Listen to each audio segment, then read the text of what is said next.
Are you looking for the best running shoes? In this video, we will break down the top running shoes on the market. Before we get started with our video detailing the best running shoes on the market, we have included links in the description for each product mentioned, so make sure you check those out to see which one is in your budget range. Starting off at number 1, we have the Nike Zoom Pegasus Turbo 2. Nike's Pegasus line has always been a go-to option for runners seeking a solid all-around running shoe to train and race in. But the introduction of the souped-up Pegasus Turbo has taken that to another level. The Turbo was launched in 2018 and immediately blew the Pegasus 35 and every other all-rounder shoe out of the water in offering the ideal combination of comfort and speed. And the Turbo 2 is just as impressive as its predecessor.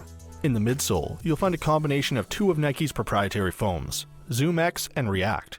Zoom X is the lightweight bouncy foam used in the Vaporfly, and it's pretty much perfect aside from the fact that it's not all that durable, which is fine in a pure racing shoe like the Vaporfly, but not the Pegasus Turbo, which has many training miles to cover as well. Thus, the hardy React foam has been added to the midsole to increase the durability of the Turbo, with great results.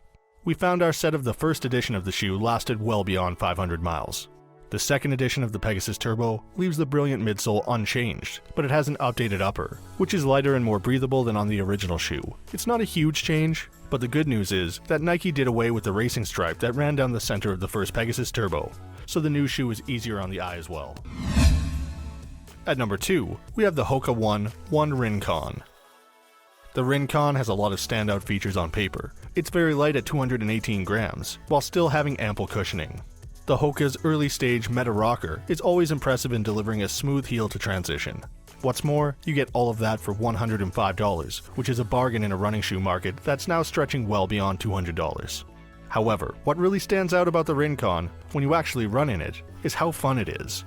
It's not bouncy like an Adidas Boost shoe or the Nike Pegasus Turbo 2, but that smooth transition, lack of heft and chunky cushioning all combine to create a ride that's a joy to experience. Whether you're heading out for a tough tempo session, an easy recovery effort, or even a race. Take the Rincon out for a long progression run in particular, and you can experience how the shoe just feels better and better as you increase the pace and distance covered. It doesn't have the carbon plate that you'll find in the pricier Hoka One One Carbon X shoe, but the Rincon is just as good a racer at any distance shorter than perhaps a full marathon, and a whole lot cheaper and lighter than Hoka's flagship road shoe to boot. At number 3, we have the Brooks Launch 6. There are several great all-rounder shoes available at the $100 mark, including the Nike Zoom Pegasus 36 and the Saucony Ride ISO 2, but the Launch 6 gets the nod from us not by providing one standout feature, but instead nailing the sweet spot between racing shoe and easy trainer. It's the Goldilocks shoe that can do it all. You can reach for the Launch no matter what type of run you're planning, but we found it particularly excelled during tempo runs and steady-paced long efforts, especially those where you crank up to something like race pace near the end. The transition from heel to toe is quick and smooth, and the ride is slightly snappier than other all-rounder shoes, though not so firm that the Launch is uncomfortable during long runs. Brooks added some more foam to the midsole around the forefront with the 6th version of the shoe, which didn't really affect the ride, but should make a shoe that was already known for its durability even more long-lasting. The upper is comfortable and fairly nondescript in appearance, although Brooks does release special editions from time to time, but that unassuming upper suits the Launch well. It's not flashy, but it will get the job done every time, no matter what kind of run you have on your plan. For an added bonus, it costs less than $100, a rarity worth celebrating in the world of premium running shoes. At number 4, we have the Nike Zoom Vaporfly Next Percent.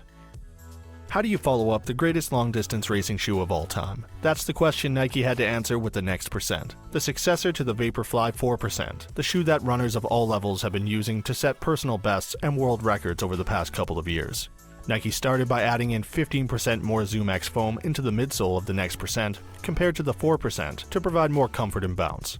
The carbon plate is still in place in the midsole, helping to propel you to those PBs, but the offset of the shoe has been changed, with more foam in the forefoot to reduce the drop of the shoe from 11mm to 8mm, which provides a more stable feel to the ride, especially when running in wet weather. The upper and outsole are also better able to handle rainy days. The former is now made of vapor weave, which is more breathable and absorbs less water than the Flyknit used for the 4%'s upper, and the outsole has more traction. Sometimes the 4% could feel a little dicey when rounding sharp corners at speed, but that's not the case with the Next Percent.